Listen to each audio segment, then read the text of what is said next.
મુખ્યમંત્રી યોગી આદિત્યનાથ દ્વારા ગંગા એક્સપ્રેસ વેના બાંધકામની પ્રગતિનું નિરીક્ષણ કરાયું. ઉત્તર પ્રદેશના મુખ્યમંત્રી યોગી આદિત્યનાથે તાજેતરમાં ગઢમુક્તેશ્વર હાપુરમાં ગંગા એક્સપ્રેસ વેના બાંધકામની પ્રગતિનું નિરીક્ષણ કર્યું. આ મહત્વાકાંક્ષી પ્રોજેક્ટ જે મેરઠથી પ્રયાગરાજ સુધી લગભગ 600 કિલોમીટર સુધી ફેલાયેલો છે, રાજ્યના પશ્ચિમ અને પૂર્વ ભાગોને જોડવાનો ઉદ્દેશ્ય ધરાવે છે. મુખ્યમંત્રીએ સમયસર પૂર્ણતાના મહત્વ પર ભાર મૂક્યો અને એક્સપ્રેસ વેના ઔદ્યોગિક અને આર્થિક વિકાસમાં ભૂમિકા પર પ્રકાશ પાડ્યો. તેમણે સુમેળભર્યા કામગીરી માટે બાંધકામ અને સુરક્ષા વ્યવસ્થાઓની પણ સમીક્ષા કરી.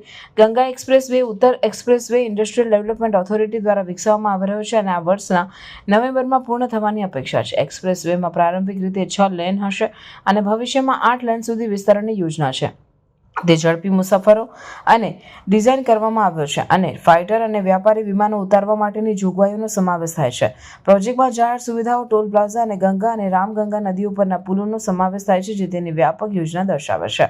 મુખ્યમંત્રી આદિત્યનાથના નિરીક્ષણે કનેક્ટિવિટી વધારવા અને ગ્રામ અને શહેરી વિસ્તારોમાં વૃદ્ધિ લાવવા માટે સરકારની પ્રતિબદ્ધતાને રેખાંકિત કરી. એક્સપ્રેસ વે કૃષિ, વેપાર, પ્રવાસન અને રોકાણમાં નવી તકો સર્જવાની અપેક્ષા છે, જે ભારતને $5 ટ્રિલિયન અર્થતંત્ર તરફ ધકેલવા માટેના પીએમ ગતિ શક્તિ પહેલ સાથે સંકળાયેલ છે. પ્રોજેક્ટને ઉત્તર પ્રદેશના વિકાસ તરફના પરિવર્તનાત્મક પગલાં તરીકે જોવામાં આવે છે.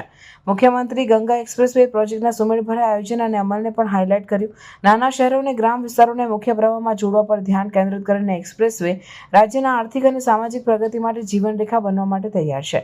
ઇન્ફ્રાસ્ટ્રક્ચર વિકાસ માટે મુખ્યમંત્રીએ સક્રિય અભિગમ અને દ્રષ્ટિ દર્શાવી છે, જે વ્યાપક રીતે પ્રશંસિત છે અને સમૃદ્ધ ઉત્તર પ્રદેશની બનાવવાની સરકારની પ્રતિબદ્ધતાને દર્શાવે છે.